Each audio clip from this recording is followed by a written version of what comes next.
बुलढाणा जिल्ह्यात बेकायदेशीर गौण खनिज उत्खनन व वाहतुकीविरोधात पोलीस प्रशासनाने धडक कारवाई सुरूच ठेवली असून मेहकर उपविभागात वाळू माफियांविरोधात मोठी कारवाई करण्यात आली आहे।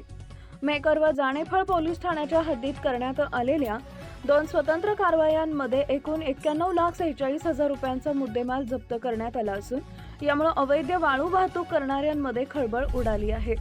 दिनांक 20 जानेवारी 2026 रोजी रात्री 11:10 संतोष खाडे उपविभागीय पोलीस अधिकारी मेहकर हे आपल्या पथकासह जिल्ह्यात गस्त घालत असताना गुप्त बातमीदारामार्फत अवैध वाळू वाहतुकीबाबत खात्रीशीर माहिती मिळाली। या माहितीच्या आधारे ग्राम फरदापूर शिवारात मेहकर जानेफळ रोडवरील रायबा हॉटेल जवळ नाकाबंदी करण्यात आली। नाकाबंदी दरम्यान 2 टिप्परद्वारे बेकायदेशीररित्या वाळू वाहतूक केली जात असल्याचं निष्पन्न झालं आहे। पोलिसांनी तात्काळ कारवाई करत MH 28 BB 9109 आणि MH 28 BB 9181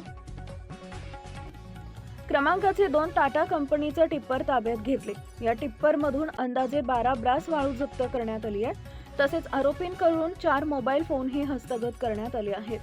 या कारवाईत एकूण 51,04,000 रुपयांचा मुद्देमाल जप्त करण्यात आलाय। या प्रकरणी टिप्पर चालक, कंडक्टर व मालकाविरोधात मेहकर पोलीस ठाण्यात गुन्हा क्रमांक 48/2026 नोंदवण्यात आला असून भारतीय न्याय संहिता BNS तसेच खाण व खनिज नियमन व विकास अधिनियम 1957 अंतर्गत गुन्हा दाखल करण्यात आला आहे। दरम्यान दुसरी मोठी कारवाई ग्राम गोमेधर शिवारात जानेफळ मेहकर रोडवर करण्यात आली आहे। इथं आरोपी शासनानं दिलेल्या वैध परवान्यामध्ये पेनानं खडाखोड करून बनावट बदल करत शासनाची फसवणूक करत असल्याचं तपासात उघड झालंय।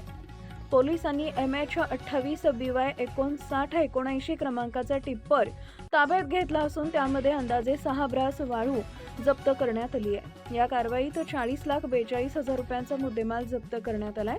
या प्रकरणी जानेफळ पोलीस ठाण्यात क्रमांक 12/2026 दाखल करण्यात आला असून चालक व मालकाविरोधात भारतीय न्याय संहिता, महाराष्ट्र जमीन महसूल अधिनियम 1966 तसेच खाण व खनिज अधिनियमाअंतर्गत गुन्हे नोंदवण्यात आले आहेत। या दोन्ही कारवायांमध्ये मिळून एकूण 91,46,000 रुपयांचा मुद्देमाल जप्त करण्यात आला असून जिल्ह्यातील अवैध वाळू वाहतुकी विरोधातील ही आतापर्यंतची सर्वात मोठी कारवाईपैकी एक मानली जाते आहे। सदर कारवाई निलेश तांबे, पोलीस अधीक्षक बुलढाणा व अमोल गायकवाड, अपर पोलीस अधीक्षक बुलढाणा यांच्या मार्गदर्शनाखाली करण्यात आली आहे। या मोहिमेत संतोष खाडे उपविभागीय पोलीस अधिकारी मेहकर, अजिनाथ मोरे ठाणेदार जानेफळ, गणेश कड, दिगंबर चव्हाण, सुनील देशमुख, उमेश घुगे, किशोर बोरे, आकाश काळधाते, सलीम गवळी यांच्यासह पोलीस पथकानं महत्त्वाची भूमिका बजावली।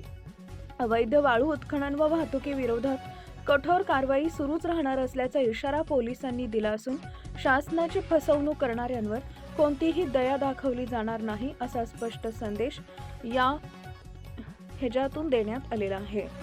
नवनवीन बातम्या पाहण्यासाठी आजच विदर्भ दूत न्यूज चॅनलला सबस्क्राईब करा आणि बेल आयकॉनला सुद्धा क्लिक करा।